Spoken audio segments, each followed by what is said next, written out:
Direct হনুমানজির পায়ের কাছে পৌঁছালাম। এই যে হনুমানজির 108 ফুট উঁচু মূর্তি। হ্যাপি নিউ ইয়ার বন্ধুরা, আশা করি আপনারা সবাই ভালো আছেন। জয় অফ এক্সকারশনের আরও একটা নতুন ভিডিওতে আপনাদেরকে স্বাগত। আর এই ভিডিওটা আমাদের সিমলা কুলু মানালি সিরিজের সেকেন্ড ভিডিও। এখানে থাকবে সিমলায় কি কি ঘোরার জিনিস আছে তার পুঙ্খানুপুঙ্খ বিবরণ, যাতে আপনারা পরবর্তী ক্ষেত্রে ঘুরতে আসলে খুব সুবিধা হয়। তার সাথে থাকবে খাওয়া দাওয়া, হই হুল্লোড়, আরও অনেক মজা। তাহলে চলুন শুরু করা যাক।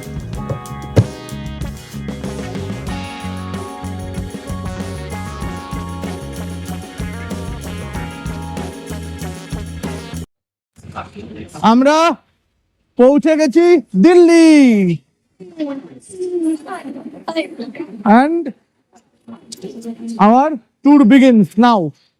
তো আগের পর্বে আপনারা দেখেছেন যে আমাদের কিরকম গোলযোগের সৃষ্টি হয়েছিল ট্যুরটাতে। প্রথমে ফ্লাইট ক্যান্সেল হলো, তারপরে আমরা সেই একটা অন্য ফ্লাইট নিলাম, সেখানে আবার এয়ারপোর্টে ঢোকার পরে অনেক ঘোরাঘুরি করিয়ে আবার আমাদেরকে এয়ারপোর্টের ভেতরে ফেরত পাঠিয়ে দিল, তার বদলে একটা অন্য ফ্লাইট গেল। তো এরকম আর কি হলো। তোমার কেমন লাগছে বলো? ভালো লাগছে। কোথায় এসছো? দিল্লিতে। দিল্লি থেকে আমাদের সব লাগেজ লোডিং হয়ে গেছে। এবার আমরা এই দিল্লি এয়ারপোর্টকে বিদায় জানিয়ে আমাদের ট্যুর স্টার্ট করে দিয়েছি। এখানে চন্দ্রানী আর আমি পেছনে বসেছি, মাঝে পিয়ালি, সুদীক্ষা আর বৃষ্টি, আর সামনে সৌরভ। সৌরভ, সে হাই। চলুন তাহলে বাকি গল্প যেতে যেতে হবে। আমাদের কলকাতা থেকে সিমলা পৌঁছানো, তার সাথে ফ্লাইট বিভ্রাট এবং এই সড়ক পথে জার্নি, এর অনেকটাই আপনারা আগের পর্বে দেখে ফেলেছেন, তাই এটাকে ইলাবোরেট করছি না। আগের পর্বটা যারা মিস করে গেছেন তাদের জন্য আমি ডেসক্রিপশান এবং আই বটনে ভিডিওর লিঙ্কটা দিয়ে রাখবো, ইচ্ছা করলে একবার দেখে নিতে পারেন। আর এই পর্বে থাকছে আগের পর্বের না বলা কিছু গল্প, আর তার সাথে মূলত সিমলার সমস্ত দ্রষ্টব্যের ডিটেলড ডেসক্রিপশনস। দিল্লি থেকে চণ্ডীগড় যাওয়ার পথে এই হাইওয়েতে রয়্যাল ধাবা, এখানে আমরা দাঁড়িয়েছি। এটা কিন্তু ভেজ। দেখুন এই যে লাইট টাইট জ্বলে গেল, খুব সুন্দর লাগছে। তো এখানে আমরা কিছু খাবার দাবার খেয়ে আবার রওনা দেব চণ্ডীগড়ের উদ্দেশ্যে। আজকে আমরা অনেকটা লেটে চলছি, তো যাই হোক, ধাবাটাতে কিন্তু পার্কিং করার অনেক জায়গা রয়েছে। যে আমাদের গাড়িটা এখানে পার্ক করা রয়েছে, এখানে জনরা বসে আছে। এখানে মটর পনির, আলু জিরা, ডাল মাখনি, প্লেন ভেজ, না মিক্স ভেজ। দিল্লি চণ্ডীগড়ের হাইওয়েতে এই ধাবাটাতে আমরা কিন্তু বেশ জমিয়েই মধ্যাহ্নভোজ সারলাম, যদিও অনেকটা লেট হয়ে গেছিলো। আর ভারতবর্ষের এই এরিয়াতে আসলে আক্ষরিক অর্থেই মাখন মার্কে রুটি পাওয়া যায়, মানে একদম রুটি থেকে মাখন টপ টপ করে পড়ছে। লাঞ্চ সেরে গরমা গরম এক কাপ চায়ে চুমুক দিয়ে আমরা আবার রওনা দিলাম সিমলার উদ্দেশ্যে। সেদিন সিমলা পৌঁছাতে আমাদের কত রাত হয়েছিল আর কোন হোটেলে উঠেছিলাম, এগুলো তো আপনারা আগের পর্বেই দেখে নিয়েছেন। চলুন এইবার গল্পটাকে শুরু করি তারপর থেকে, মানে নেক্সট ডে ব্রেকফাস্ট টেবিল থেকে। দিনের বেলায় এক ঝলকে দেখে নিন আমাদের হোটেলের চারপাশটা। ইন্টারেস্টিং পার্ট হলো এই হোটেলটাতে কিন্তু লিফট আছে, আর ব্রেকফাস্টের জায়গা বা এদের রেস্টুরেন্ট হলো গিয়ে হোটেলের টপ ফ্লোরে। সেখান থেকে সিমলার দুর্দান্ত একটা ভিউ পাওয়া যায়। আমরা পাহাড়ের ভিউ দেখতে দেখতে ব্রেকফাস্ট করে নিয়েছিলাম। আমাদের ব্রেকফাস্টে ছিল স্যান্ডউইচ, আলু পরাঠা, এরকম ধরনের জিনিস। খাবার দাবার কিন্তু মোটামুটি ভালোই ছিল হোটেলটার। A few moments later. আমরা সবাই আজকে সেজে গুজে বেরিয়ে গেছি ফার্স্ট সাইট সিনের উদ্দেশ্যে। সাজগোজ দেখাও সবার, এই সাজগোজ দেখাবো আমরা। এই দেখাও। আমাদের প্রথম সাইট সিন ছিল কুফরি।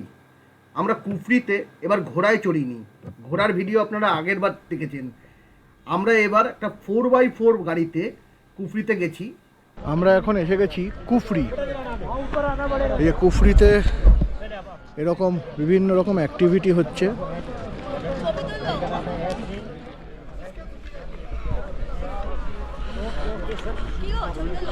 দেখুন কুফরিতে এরকম ফারওয়ালা র্যাবিট নিয়ে কিন্তু ছবি তুলতে পারেন। এখানে আমরা অনেকেই এরকম ফারওয়ালা র্যাবিট নিয়ে ছবি তুলেছিলাম, বেশ ভালোও লেগেছিল। তাছাড়া এখানে ইয়াক আছে, ইয়াকের পিঠে চড়েও ছবি তুলতে পারেন।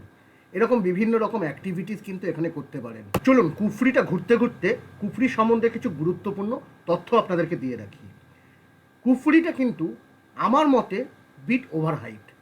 এখানে ওঠার জন্য হয় ঘোড়া নয় 4x4 গাড়িতে করে উঠতে হবে। এনারা অন্য কোনোভাবে আপনাদেরকে উপরে উঠতে দেবে না। আর তাছাড়া এখানে কিছু অ্যাডভেঞ্চার স্পোর্টস হয় যেগুলোর টিকিট ওনারা নিচের থেকে আপনাদেরকে কুড়িয়ে দেওয়ার চেষ্টা করবে, সেটা কিন্তু আপনারা করবেন না, উপরে এসে করবেন। অবজারভেটরিতে পেভমেন্টে উঠতেই ওনারা আলাদা করে টাকা নেবেন। মানে বিভিন্ন রকমভাবে এখানে কিন্তু টাকা নেওয়ার একটা প্রবণতা আমি দেখছি। এই ব্যাপারগুলো মাথায় রেখে আপনারা কিন্তু সচেতন হয়ে কুফরিতে আসবেন। জায়গাটা এমনি ভালো, কিন্তু এগেন ওভার হাইট। আমরা এখন চলে এসেছি গ্রিন ভ্যালি দেখতে। গ্রিন ভ্যালি বেসিক্যালি এই ভিউ পয়েন্টটা থেকে নিচে পুরোটা ল্যাশ গ্রিন মানে ভ্যালি দেখা যায়। পপকর্ন ক্যান্ডি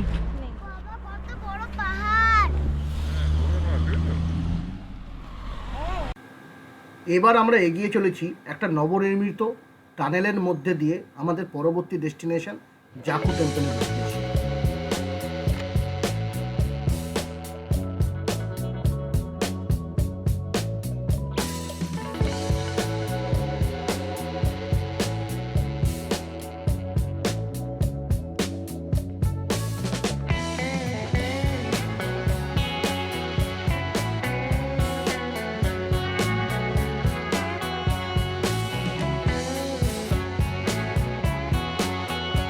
জাকু টেম্পলে আগেরবার আমরা দেখছিলাম যে এমনি সিঁড়িতে ওঠা যায়, এমনি রোপওয়ে তো আছেই।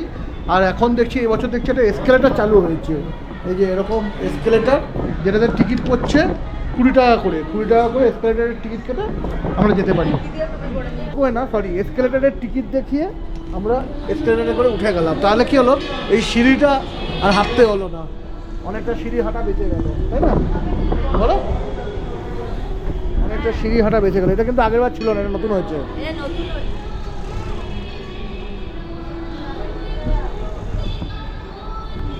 এসকেলেটার এতটা করে উঠে এলাম, এরপরেও আবার এতটা।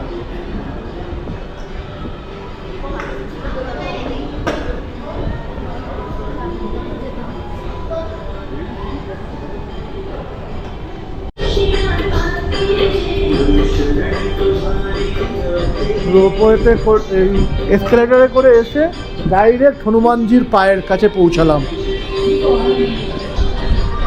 এই যে হনুমানজির 108 ফুট উঁচু মূর্তি।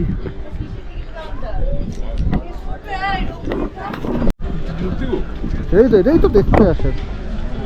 গদাটা দেখেছো?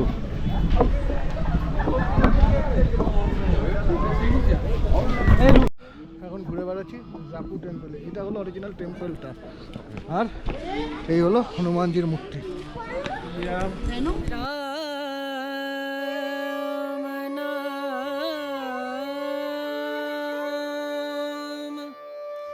भजले राम नाम सुख धाम, भजले राम नाम सुख धाम, भजले राम नाम सुख धाम।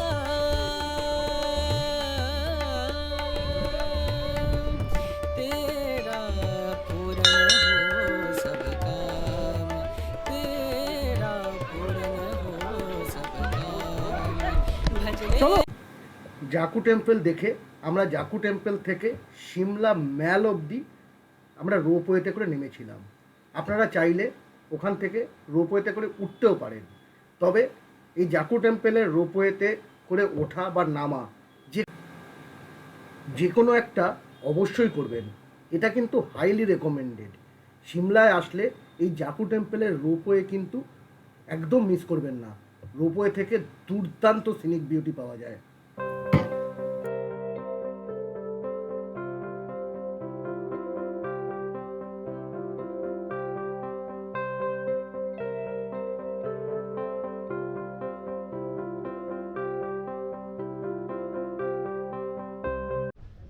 এ casual evening walk at Shimla. আমরা এখন সিমলাতে সবাই মিলে হেঁটে হেঁটে মেলের দিকে যাচ্ছি, আর এইদিকে বৃষ্টি ঘুরে বেড়াচ্ছে। দেখা যাচ্ছে জাকু টেম্পলের হনুমানজি। আর আপনারা যদি আমাদের আগের ভিডিওটা দেখেন, 2 বছর আগে বৃষ্টি বলেছিল টাটা হনুমানজি, আমরা আবার আসব। তো আমরা আবার চলে এসেছি হনুমানজির কাছে, তাই তো?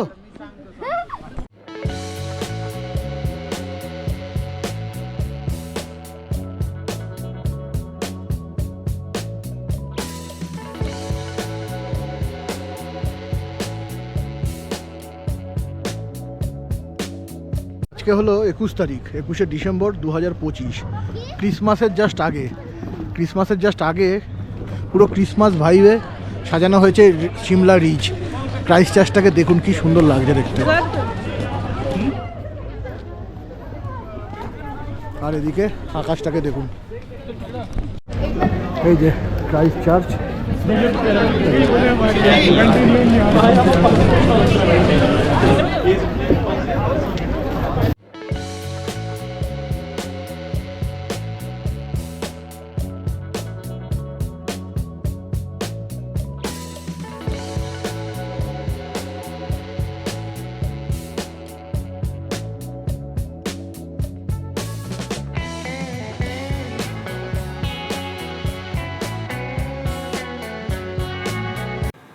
ক্রিসমাসের আবহে জমজমাট সিমলা ম্যাল বা সিমলা রিজে আমরা সেই দিন সন্ধ্যাটা খুব সুন্দর কাটিয়েছিলাম। আপনারা যদি এই ক্রিসমাসের সময়টাতে সিমলাতে আসেন, তাহলে এই রিজটা কিন্তু এক অন্য রূপ পায়। একটা কার্নিভাল হয়, তার সাথে আলোর রোশনাইতে চারিদিক খুব সুন্দর করে সাজানো হয়। এই ক্রিসমাসের সময় আসলে সন্ধ্যাবেলাটা কিন্তু এই রিজটাকে একদম মিস করবেন না।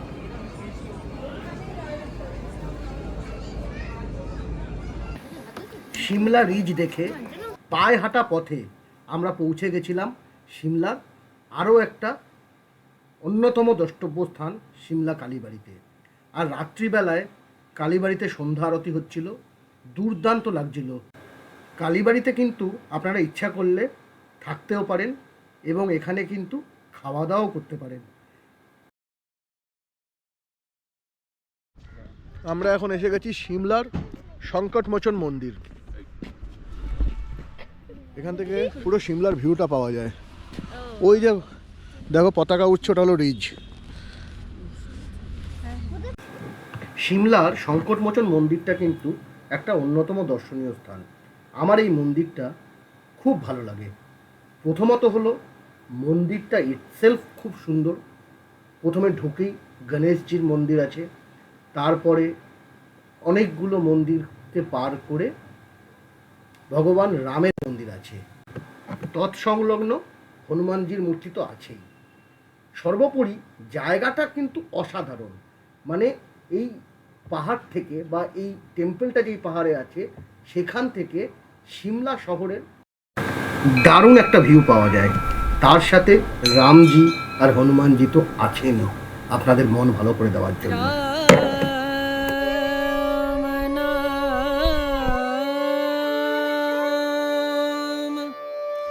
भजले राम नाम सुख धाम, भजले राम नाम सुख धाम, भजले राम नाम सुख धाम तेरा। তাহলে এই অবধিই থাকলো আজকের গল্প। দেখা হবে পরবর্তী পর্যায়ে কাসল এবং তৎসংলগ্ন আরও সুন্দর সুন্দর জায়গা নিয়ে। সবাই খুব ভালো থাকবেন, সুস্থ থাকবেন।